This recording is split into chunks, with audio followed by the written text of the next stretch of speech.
Welcome back. Stay until the end and drop in the comments what city are you watching from. You're not welcome at the opening. Please don't make this awkward for everyone. That was the email. No phone call first, no warning. Just those 2 sentences sitting in my inbox while I was standing at my kitchen counter, carefully tying twine around the last of 12 small mason jars I'd spent the entire morning filling with herbs from my garden.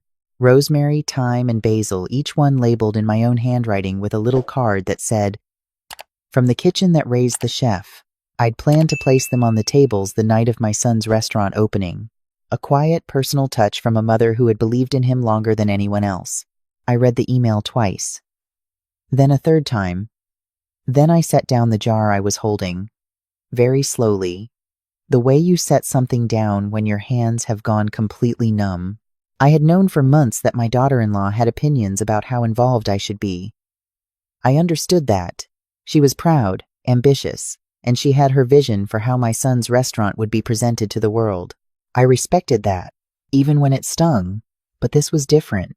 This was an email telling me the woman who had co-signed the commercial lease, guaranteed the equipment loans, and written the first check that made any of it possible that my presence would be a problem. I sat down at my kitchen table and looked at those 12 little jars lined up in a perfect row and thought about the first time my son told me he wanted to be a chef. He was 9 years old. His father had just left for the second time that year, this time for good, and the 2 of us were standing in this same kitchen, making scrambled eggs for dinner, because that was all we had the energy for. He looked up at me with egg on his chin and said, "Mom, I want to cook for people someday. I want to make them feel like this." "Like what?" I asked. "Like someone made something just for them," he said. I had carried that moment inside me for 23 years. My daughter had called the night before to remind me how proud she was of her brother. She had taken the week off work to help with the opening preparations. And she'd mentioned, almost casually, that my son had seemed distracted lately, a little distant. I hadn't thought much of it at the time. Opening a restaurant is one of the most stressful things a person can do. I told myself he just needed space. But this email was not about needing space. This was a door being closed in my face. I called my son immediately. It went to voicemail. I texted. Nothing. 20 minutes later, a follow-up email arrived, this one from my daughter-in-law directly. She said she hoped I would understand that the opening night was going to be covered by a local food blogger and a lifestyle magazine, and that the image they were trying to project was modern, sleek, and forward-looking. She said she meant no offense, but that family dynamics could sometimes create tension on camera, and they wanted the evening to feel seamless, modern, sleek, forward-looking. I had worked as an architect for 31 years. I knew exactly what those words meant when someone used them to describe a space they wanted you out of. I did not cry. I'm not sure why. Maybe I was too stunned. Maybe some part of me had been quietly bracing for this without admitting it.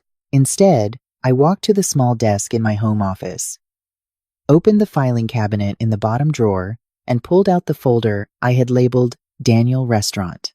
The commercial lease for the space in the Midtown building was a 5-year agreement. My name was on it. Not my son's name. Not my daughter-in-law's. Mine, Margaret Collins, as the primary lessee. When the landlord had required a guarantor with a proven financial history and sufficient assets, my son had come to me. Of course he had. He was 29 years old with a culinary school loan and a modest savings account. I had 30 years of professional income, a paid-off home, and a credit score that reflected a lifetime of never missing a payment. I had also co-signed the equipment financing for the commercial kitchen, the walk-in refrigerators, the 6-burner range, the ventilation system, the custom prep tables. All of it had my signature on the loan documents as guarantor. If my son ever defaulted, it would land on me. Every vendor contract for the opening night, the linen service, the floral arrangements, the specialty food purveyors had been processed through my business account, because my son's new LLC hadn't yet established enough credit history. I sat there in my office with that folder open in my lap, and I thought about something a colleague once told me back in my early days as an architect. She said the person whose name is on the building permit is the person with the power. Everyone else is just a guest on the project. I had spent the last 18 months being treated like a guest on my own project. My daughter called that evening. I hadn't told her about the email yet, but she'd heard something from my son, a vague mention of wanting to keep the opening low-key on the family side. She was quiet for a long time after I read her the emails out loud. Then she said, very carefully, that she thought maybe I should talk to someone before I did anything. A lawyer, or at minimum, someone who could help me understand exactly what my position was. I already knew my position. I'd been an architect long enough to read a contract without blinking, but she was right that I should speak with someone. Not because I didn't understand the documents, but because I needed to hear out loud, from another person, that what I was feeling was not an overreaction. I called my college friend Patricia, who had spent 30 years as a real estate attorney before retiring to Vermont. We'd kept in touch through the decades through my marriage, my divorce, the years of working double jobs to keep my kids in their school district, the slow rebuild of a life I'd reconstructed almost entirely on my own. She was the kind of friend who didn't soften things for your comfort. "Tell me exactly what documents you signed," she said. I told her. All of it. The lease, the equipment loan co-signature, the vendor accounts, the opening event deposits I'd advanced because my son's catering license hadn't been finalized in time. She was quiet for a moment. Then she said, "Do you understand that you are the anchor tenant on that lease? That the landlord's legal relationship is with you?" I said I understood that theoretically, but hadn't let myself think about what it meant practically. She said, "It means that if the primary tenant, meaning you, were to notify the landlord that you wish to invoke the sublease clause and reconsider the tenancy arrangement, the landlord would be legally obligated to engage with you before anyone else. It means the equipment lender's primary contact for any modifications to the loan terms is you. It means, Margaret, that your son is operating a restaurant in a space you hold the keys to. And he just sent you an email telling you that you're not welcome at the opening." I set down my coffee cup. She also told me something I hadn't considered. The equipment loan had a performance clause. If the restaurant failed to meet certain operating benchmarks in the first 2 years, the lender had the right to call in the guarantee, which meant me. I had taken on significant financial risk, and I had been thanked for it with an email about modern, sleek, and forward-looking. I told Patricia I needed time to think. She said, "Take all the time you need, but don't do anything from a place of anger. Do it from a place of clarity." I thanked her and hung up. I sat in my office for a long time. Outside the window, my garden was just beginning to show the first signs of autumn. The hydrangeas turning papery, the rose hips going red at the ends of the canes. I had planted most of those plants the year after my divorce, when my children were 12 and 9, and the yard was the one thing I could control while everything else was crumbling. I had watered those plants through some of the worst years of my life. I thought about my son's face when he'd called me 18 months ago, voice cracking with excitement, telling me he'd found the perfect space. He'd said, "Mom, I can see it, all the lighting, the bar, the way the kitchen opens up into the dining room. I just need a little help getting it off the ground." He'd promised to pay me back every cent. He'd said he didn't know what he'd do without me. He'd used the word "us" when he talked about the restaurant back then. Our dream. That was before my daughter-in-law had joined the planning conversations. Before the meetings I was gradually uninvited from. Before the rebranding discussions I was told were handled. Before the email, I did something that surprised even me. I opened my laptop and bought a plane ticket. Not to punish anyone. Not to send a message. I simply decided that if I was not welcome at the opening, I would be somewhere beautiful instead. Somewhere I had always wanted to go but had spent 20 years too busy to consider. I booked a week in Sedona, Arizona, the Red Rock Canyons, the hiking trails, the silence. I found a small inn with a porch that faced the mountains, and I reserved a room for 7 nights, beginning the day before the restaurant opening. Then I drafted an email to the landlord of the building. It was polite, professional, and factually precise. I identified myself as the primary lessee on the commercial lease agreement dated 14 months prior. I noted that I had some questions about the terms of the sublease arrangement and would like to schedule a call at his earliest convenience. I did not send it. I set it to send automatically in 4 days, which gave me time to change my mind if I chose to. I also drafted a letter to the equipment lender requesting a review of the co-signature terms given a potential change in my involvement with the business. I scheduled that one to send the morning of the restaurant opening. Then I closed my laptop, picked up one of the little herb jars from the counter, and placed it carefully in the back of my pantry. Not thrown away, just set aside, because some things deserve to wait for the right moment. The drive to the airport 5 days later was the calmest I had felt in months. I had not heard from my son beyond one brief voicemail that said he hoped I understood, that this was just about optics, and that we would celebrate together soon. No apology, no acknowledgement that he had allowed his wife to send me that email. No mention of the 18 months I had spent making that restaurant possible. My daughter had cried when I told her where I was going. She said she had quit her volunteer role at the opening. She said she had confronted her brother directly, and he had been defensive, telling her it was complicated and that I needed to respect boundaries. She said she told him that a boundary runs both directions, and that taking someone's money while showing them the door was not a boundary, it was a transaction. I told her not to ruin her relationship with her brother over this. She said that was exactly what she was trying to preserve. Sedona was extraordinary. I had forgotten what it felt like to stand somewhere that had nothing to do with anyone I knew, where the landscape had no memory of my failures or my sacrifices. The red rock formations rose up out of the desert floor like something that had decided, a very long time ago, to simply stand firm and let everything else move around it. I thought about that a lot on the first day, sitting on the porch of my little inn with a glass of water and the kind of quiet you can only find when you've put 1,000 miles between yourself and your obligations. I had turned my phone to silent before the plane landed. On the morning of the opening, I checked it for the first time since leaving home. 41 missed calls. My son, my daughter-in-law, the landlord, the equipment lender, a number I didn't recognize that had called 6 times. I made myself a cup of coffee first. I sat with it on the porch and watched a pair of ravens circle the peak of the nearest formation. Then, I opened my messages. My son's first voicemail was confused and demanding, asking why the landlord had called him, what was going on with the lease review, why he was getting notices from the equipment lender. His tone was not sorry. It was entitled. His second voicemail from 4 hours later was different. Quieter. He said he'd had a conversation with the landlord, that he hadn't fully understood, until that conversation, that the lease wasn't in his name, that he hadn't read the documents carefully enough when he'd asked me to sign them.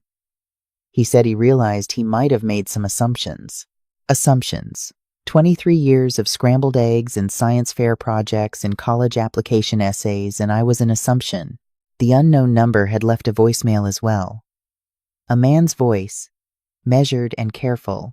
He said his name was Raj, my daughter-in-law's older brother. He said he had gotten my number from his father.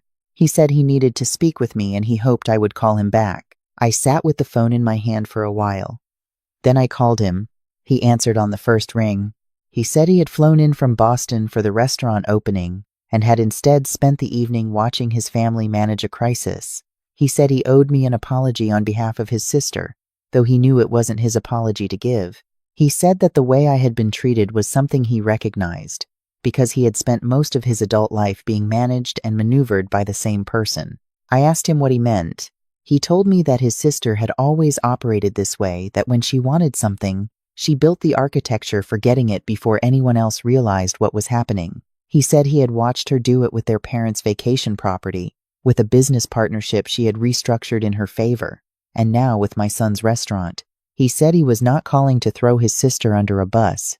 He was calling because he had seen his father's face that evening when the truth came out, and his father had asked him to reach out to me. I asked what truth came out. He told me that his father, who had arrived at the restaurant expecting a warm family celebration, had overheard my daughter-in-law on a phone call earlier in the evening. She had been speaking with my ex-husband, who had left us when my son was 11 years old, who had paid child support reluctantly and visited sporadically, who had reappeared at my son's culinary graduation 3 years ago, full of pride for a life he had nothing to do with building. They had been discussing the lease. Specifically, my ex-husband had been advising my daughter-in-law on how to approach having the lease transferred into my son's name. He had framed it as a legal simplification. Why have the mother's name on a document that belonged to the couple? He had mentioned that I was getting older, that managing financial obligations of this size might be becoming difficult for me, that the thoughtful thing, the family thing, would be to gently transition the agreements into the next generation's hands. He had not mentioned that transferring a commercial lease required the primary lessee's consent. He had also not mentioned that he had, in a separate conversation with my son the previous month, suggested that once the restaurant was fully in my son's name, the couple might want to consider whether the equity I'd contributed should be restructured as a gift rather than a debt. A clean slate for the new family unit. A fresh start. He had used those exact words to my daughter-in-law. A fresh start. The same words he had used when he walked out of our marriage. Raj's father had confronted both of them at the restaurant. Not loudly, not in front of the guests or the blogger, or the lifestyle magazine photographer. He had taken my son and my daughter-in-law into the office at the back of the restaurant, and he had asked, quietly, whether they understood what had been discussed on that phone call, whether my son knew, whether anyone had thought, at any point in this process, about what kind of people they wanted to be. My son, according to Raj, had not known about the lease transfer conversation. He had gone pale. He had looked at his wife, and she had looked away first. The opening had continued. The food had been praised. The photographer had taken beautiful pictures, and somewhere in the middle of it all, my son's marriage had developed a fracture that no amount of good press was going to paper over. I spent that evening sitting outside under a sky full of stars that were different from the ones back home, brighter, more numerous, uncompeted with by city lights. I had brought a book I hadn't opened. I had a glass of wine I barely touched. I mostly just sat with the silence and let it do what silence does when you finally stop filling it. I did not feel victorious. I want to be clear about that. There is nothing victorious about learning that the people you love are capable of this. There is nothing satisfying about being right. When being right means your son had conversations about your property without telling you. The feeling was heavier than victory. It was closer to the sensation of finally putting down something you've been carrying so long you forgot it was in your hands. My daughter called that night. She had spoken with her brother. She said he sounded like someone who had just woken up from a dream he didn't realize he was in. She said he asked about me. She said she told him I was in Sedona and that I was fine, and that fine meant something complicated. I stayed the full 7 nights. I hiked every morning until my legs ached. I ate dinner alone at a different restaurant each evening. And I tipped generously, and I sat with myself in a way I had not done in years. On the 4th morning, I climbed to a rock ledge that overlooked the whole valley, and I sat there for 2 hours, and I thought about my son at 9 years old, saying he wanted to cook food that made people feel like someone had made something, just for them. I had not stopped believing in that. I never would. But believing in someone does not mean accepting any treatment they offer you. When I returned home, the house felt different, not smaller, but more precisely mine. I walked through each room slowly. My drafting table in the study, still holding a half-finished sketch from a volunteer project I'd been doing for the local library renovation. The kitchen, where I'd raised 2 children on a single income and a refusal to give up. The garden, still holding on to the last of the summer color. My son was sitting on the front porch steps when I pulled into the driveway. He looked like he had not slept. He was wearing a chef's coat with the restaurant name embroidered on the chest, the one I had ordered for him as a gift 6 months ago, and he had the look of someone who had been rehearsing a speech for days and had just decided to throw it away. I got out of the car. We looked at each other. "Mom," he said. I let him in. We sat at the kitchen table. I did not make tea. I did not offer anything. I sat across from him, and I waited. He said he didn't know where to begin. I said that was usually where the truth starts. He told me he hadn't known about the lease transfer conversation. He said he needed me to believe that. I told him I was willing to consider it, but that there were things he had known that I had been sent that email, and that he had not called me himself to say that wasn't right. He didn't argue. That was the first sign that something had genuinely shifted in him. He said he had let himself be convinced that my involvement created complications, that my presence at important events introduced a dynamic that was hard to manage. He said he had repeated those words so many times he had started believing they were his own. I asked him who had given him those words. He didn't answer directly. He didn't need to. I told him about the herb jars, about the morning I had spent labeling them, about standing at the counter with twine in my hands when the email arrived. I told him what that moment felt like, not to punish him, but because I needed him to understand that betrayal does not always arrive with drama.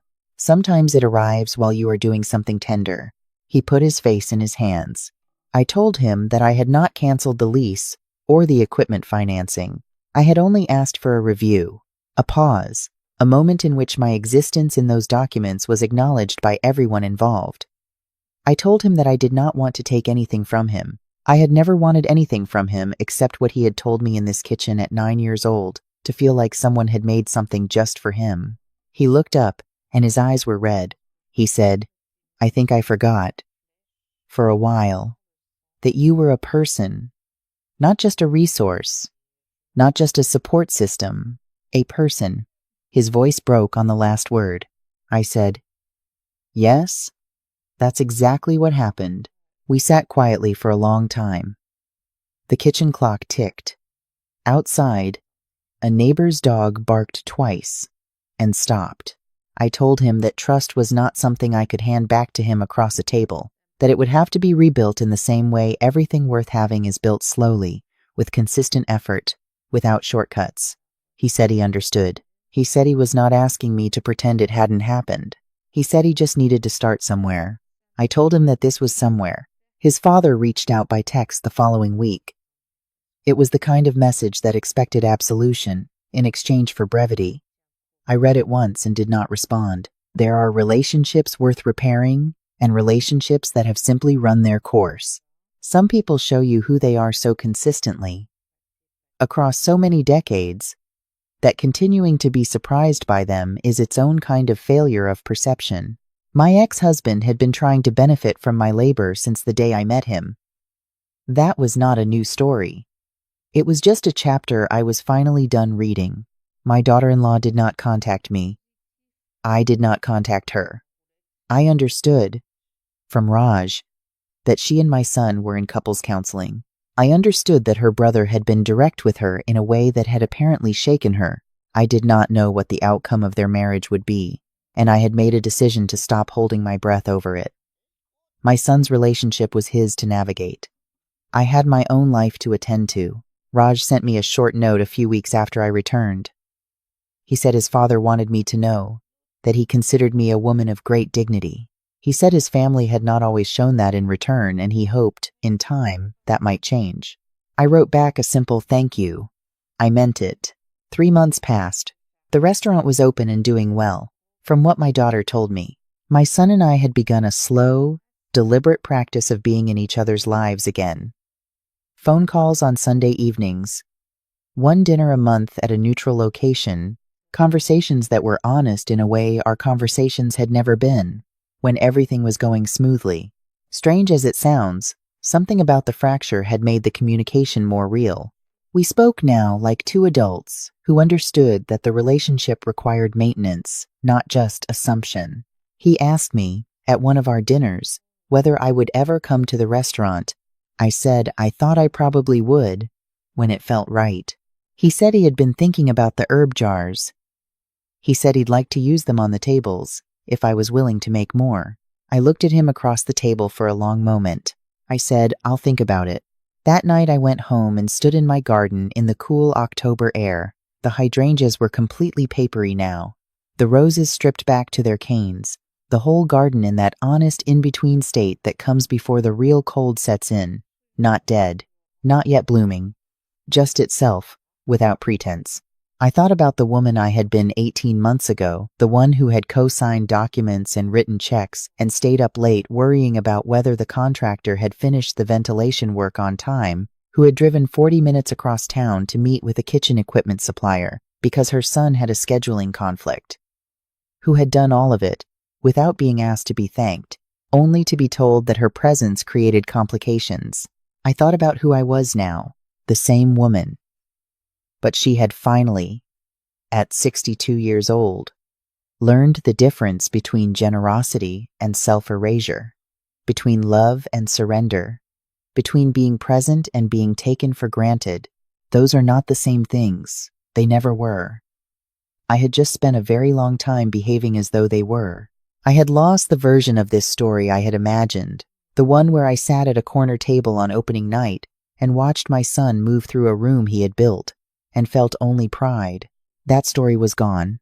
I grieved it honestly. I was not going to pretend otherwise. But there was another story now. A more complicated one. One where my son was, slowly and imperfectly, learning to see me as a person. One where a stranger from another family had looked at the situation and done what my own people hadn't. One where I had stood in an airport and bought a ticket to somewhere beautiful and decided that my own comfort mattered as much as anyone else's vision. I went back inside and put the kettle on. If you've ever been made to feel like a resource instead of a person by someone you gave everything to, you know exactly how this felt. And if you've ever found your way back to yourself afterward, then you know something even better. Drop a comment and tell me your city.